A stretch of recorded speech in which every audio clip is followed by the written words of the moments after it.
আচ্ছা হাবিব, বিচারের মাঠে আমাদের বিরুদ্ধে আমাদের নবী কি সাক্ষী দেবে? জায়েদ, যদি কেউ আল্লাহ রাসূলের বিরুদ্ধে আচরণ করে, আল্লাহ যেটা বলেছে ওটাকে অমান্য করে, তাহলে অবশ্যই আল্লাহ রাসূল ওই লোকগুলোর বিরুদ্ধে সাক্ষী দেবে। যেমন আল্লাহ পাক বলতেছে সূরা নাহল আয়াত নাম্বার 89, আল্লাহ পাক বলতেছে, আর স্মরণ করো যেদিন আমি প্রত্যেক উম্মতের কাছ থেকে তাদের বিরুদ্ধে একজন সাক্ষী উপস্থিত করব এবং তোমাকে তাদের উপর সাক্ষীরূপে হাজির করব। আর আমি তোমার উপর কিতাব নাজিল করেছি প্রতিটি বিষয়ে স্পষ্ট বর্ণনা, হিদায়েত, রহমত ও মুমিনদের জন্য সুসংবাদ স্বরূপ। এই আয়াতটা প্রতিটি বিষয় ক্লিয়ার করে দিয়েছে। সুবহানাল্লাহ। এই আয়াতটাকে 9টা অংশ করা হয়েছে। প্রথম অংশ, আর স্মরণ করো। কি স্মরণ করার কথা বলতেছে? এখানে বিচারের মাঠের কথা স্মরণ করার কথা বলতেছে। দ্বিতীয় অংশে, যেদিন আমি প্রত্যেক উম্মতের কাছ থেকে তাদের থেকে ওই বিচারের মাঠে প্রত্যেকটা উম্মতের ভিতর থেকে কি করবে আল্লাহ পাক। তৃতীয় অংশে বলতেছে তাদের বিরুদ্ধে একজন সাক্ষী উপস্থিত করব। এখানে মূল বিষয়টা হচ্ছে যে সমস্ত উম্মতকে তার নবী রাসূলরা তাদেরকে সতর্ক করেছে, তাদেরকে আল্লাহর বাণী শুনিয়েছে, তারপরেও যারা তাদের রাসূলের কথা শোনে নাই, মূলত তাদের বিরুদ্ধে তাদের রাসূলগণ আল্লাহর কাছে সাক্ষী দেবে। বুঝতে পেরেছো জায়েদ?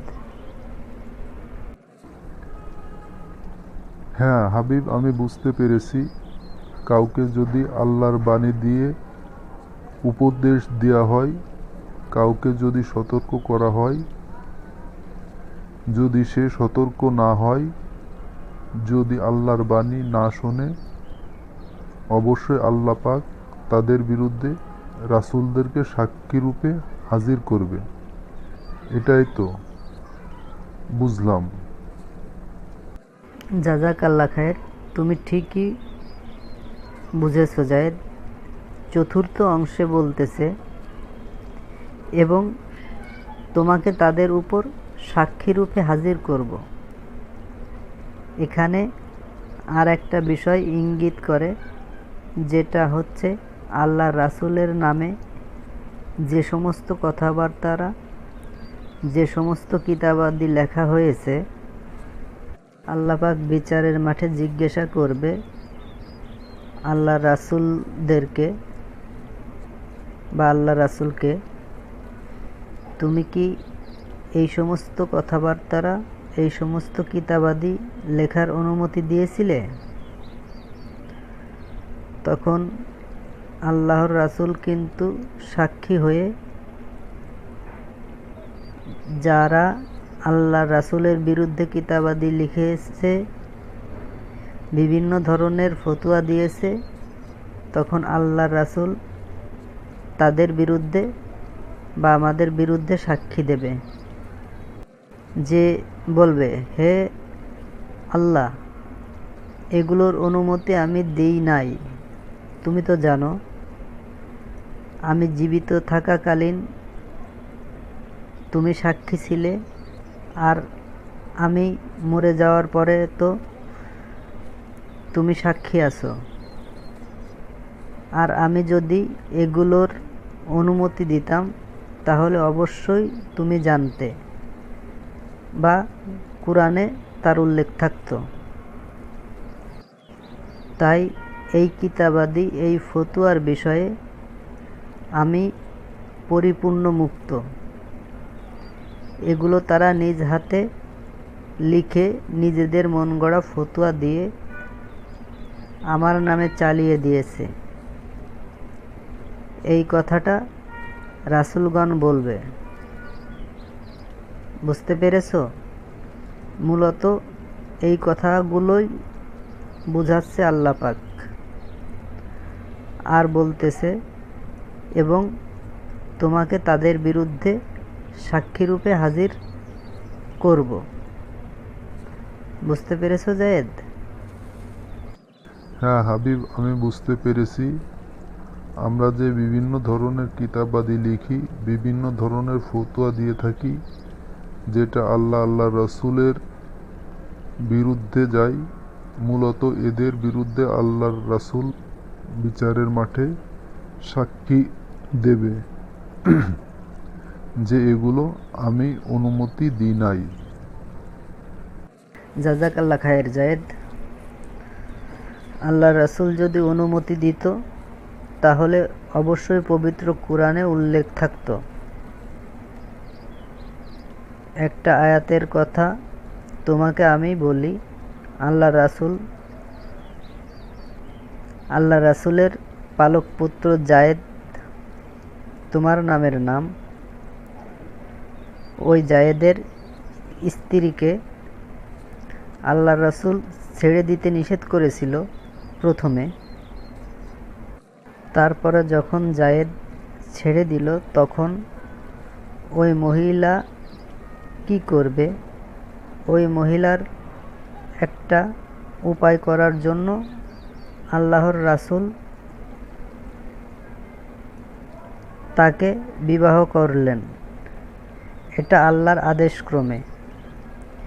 এই বিষয়টাও যদি আল্লাহ পাক কুরআনে উল্লেখ করে দিতে পারে, তাহলে কেন এই কিতাবাদি এই ফতুয়া গুলোর কথা উল্লেখ করে নাই? এটা আল্লাহ রাসূলের নামে মিথ্যাভাবে চালিয়ে দেওয়া হয়েছে। ঠিক আছে? আরও অনেক কথা আছে যেগুলো আল্লাহ রাসূলের মনের ভাব প্রকাশ করেছে, আর আল্লাহ পাক সেগুলো উল্লেখ করেছে। এখানে এত বড় বিষয়, এত কিতাবাদি, কেন আল্লাহ একটা ইঙ্গিত স্বরূপ ও উল্লেখ করে নাই? বুঝতে পেরেছো? হ্যাঁ হাবিব, আমি বুঝতে পেরেছি। এই কিতাবাদিগুলো নিয়ে আমাদের সমাজে যত ফিতনা, যত দলে দলে বিভক্ত হওয়া, এই কিতাবগুলো আর এই ফতুয়ার কারণে। জাযাকাল্লাহ খায়ের। বুঝতে পারার জন্য ধন্যবাদ। তারপরে পঞ্চম অংশে বলতেছে, আর আমি তোমার উপর কিতাব নাজিল করেছি। দেখো জায়েদ, এখানে বিশাল একটা চিন্তার বিষয়। আল্লাহ পাক বলতেছে যে আমি তোমার উপর কিতাব নাজিল করেছি, মানে আল কুরআন। এখানে কিন্তু অন্য কোনো কিতাবাদির কথা বলা হয় নাই, একমাত্র পবিত্র আল কুরআনের কথা বলা হয়েছে, যেটা নাজিল করা হয়েছে। এখানে ওই কিতাবের প্রতি আকৃষ্ট করার জন্য এরপরে 4টে অংশ আল্লাহ সুবহানাহু ওয়া তাআলা আমাদেরকে বলে দিয়েছে, যাতে করে আমরা এই কুরআনের প্রতি আকৃষ্ট হই, কুরআন ছাড়া অন্য কোনো কিতাবাদি কাছে না যাই। ষষ্ঠ অংশে বলতেছে প্রতিটি বিষয় স্পষ্ট বর্ণনা।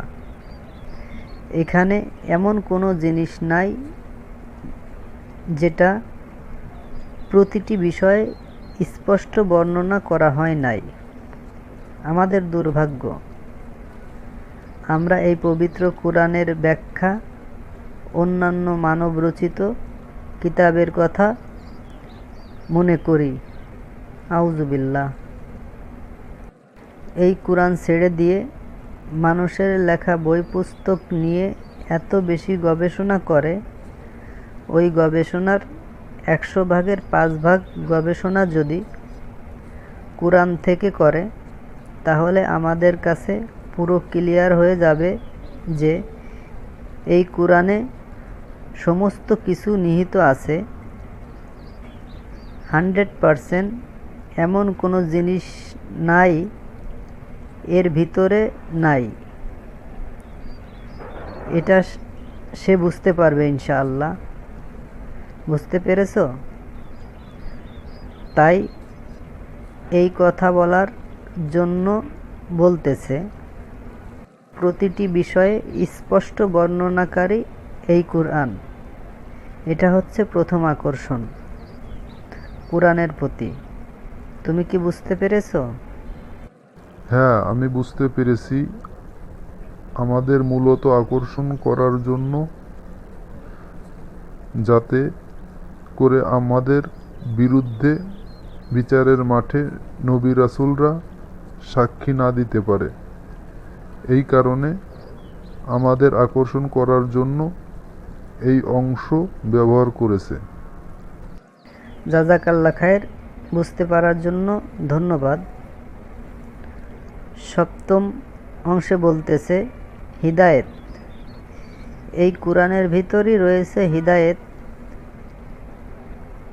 তোমার কি মনে আছে আমরা যে সূরা ফাতিহায় বলেছিলাম, ইহদিনাস সিরাতাল মুস্তাকিম, আমাদেরকে হিদায়েতের পথ দেখান? এখানেও আল্লাহ পাক কোরআনকে হিদায়েতের কথা বলতেছে। হিদায়েত পাইতে হলে অবশ্যই আমাদের কোরআনের কাছে আসতে হবে ইনশাআল্লাহ।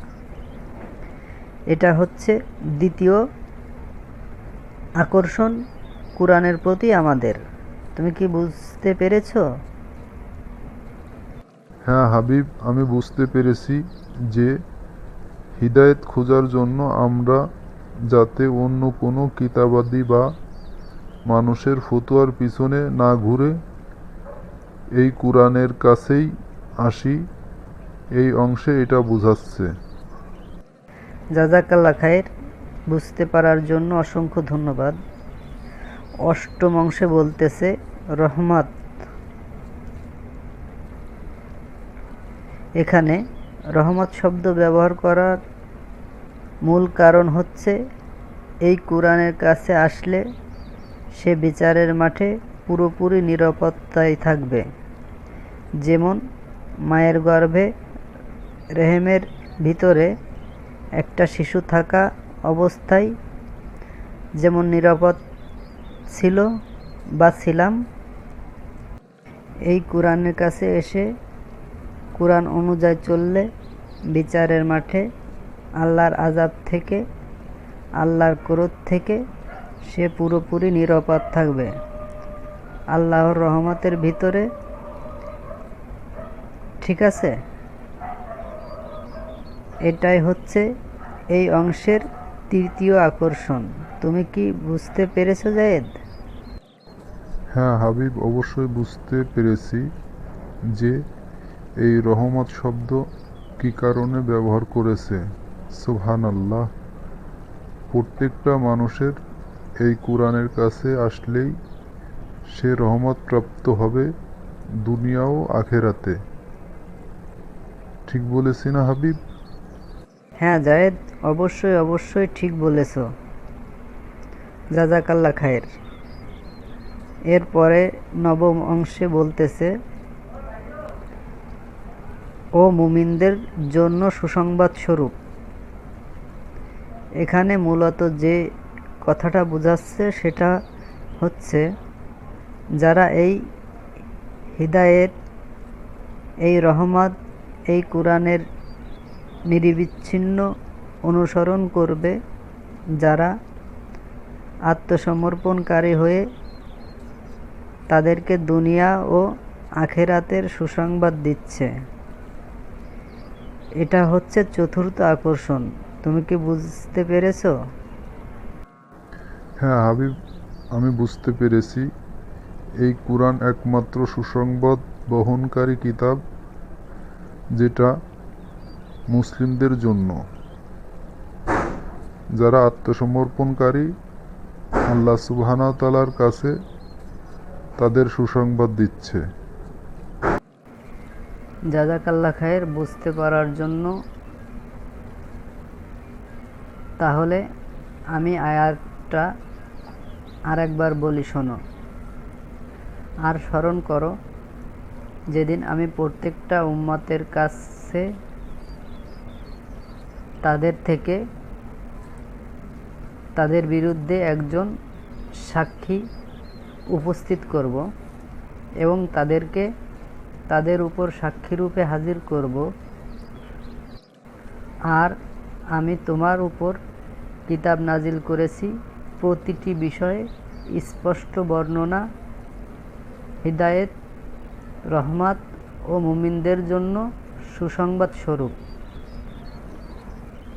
আমরা প্রত্যেকটা মানুষ যেন এই কুরআনের কাছে এসে কুরআন অনুযায়ী চলার, সেই অনুযায়ী জীবনযাপন করার জন্য নিজেদেরকে উৎসর্গ করে দেই।